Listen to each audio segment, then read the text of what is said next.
যুক্তরাষ্ট্রের প্রজন্মভিত্তিক জনমত জরিপে চমকপ্রদ বিভাজন দেখা গেছে।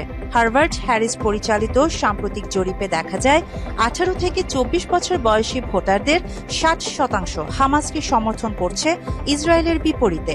অন্যদিকে সামগ্রিকভাবে যুক্তরাষ্ট্রের জনমতের 74% এখনও ইসরায়েলের পক্ষেই রয়েছে। এক প্রতিবেদনে এ খবর দিয়েছে নিউ ইয়র্ক পোস্ট। অন্য সব বয়সী ভোটারদের মধ্যেও ইসরায়েলের প্রতি উল্লেখযোগ্যভাবে বেশি সমর্থন পাওয়া গেছে। তবে তরুণ ভোটারদের মধ্যে ইসরায়েল বিরোধী মনোভাব ক্রমেই বৃদ্ধি পাচ্ছে। যদিও সামগ্রিকভাবে 51% ভোটার ইসরায়েলের যুদ্ধ পরিচালনায় অসন্তুষ্ট, কিন্তু আরও বড় অংশ 77% হামাসের কর্মকাণ্ডের নিন্দা জানিয়েছে। জরিপে 69% মার্কিন নাগরিক স্বীকার করেছেন যে গাজায় দুর্ভিক্ষ চলছে।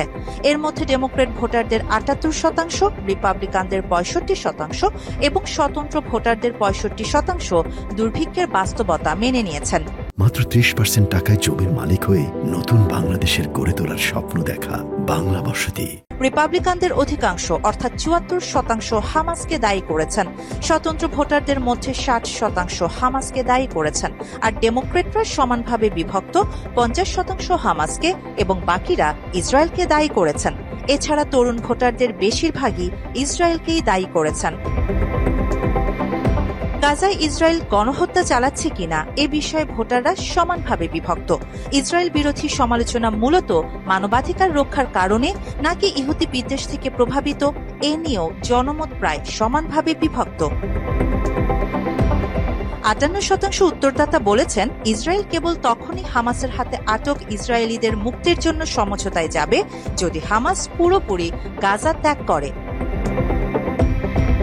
এই জরিপটি 20-21 আগস্ট 2025 জন নিবন্ধিত ভোটারকে নিয়ে পরিচালিত হয়। ত্রুটির সীমা ছিল 2.2%। হার্ভার্ড হ্যারিস জরিপের ফলাফল মার্কিন জনমতের পরিবর্তনের ধারারই অংশ। জুলাই 2025 সালের এক গ্যালাপ জরিপে দেখা গেছে 35 বছরের নিচে মাত্র 9% মার্কিনই ইসরায়েলের সামরিক পদক্ষেপকে সমর্থন করেছেন। কুইনিপিয়াক বিশ্ববিদ্যালয়ের আরেক জরিপে উঠে এসেছে ফিলিস্তিনিদের প্রতি মার্কিনীদের সহানুভূতি সর্বকালের সর্বোচ্চ পর্যায়ে পৌঁছেছে। বিশ্লেষকদের মতে এই পরিবর্তনের প্রধান কারণ তরুণ প্রজন্মের তথ্য প্রাপ্তির ধরন।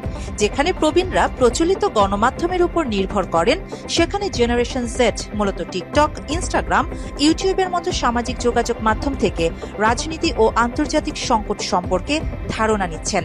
ফলে তারা ফিলিস্তিনের ইস্যুটিকে ভূরাজনৈতিক দৃষ্টিকোণ থেকে নয়, বরং ন্যায় বিচার ও মানবিক সংকটের ইস্যু হিসেবে দেখছে। আরিবা জাহান, বাংলা এডিশন।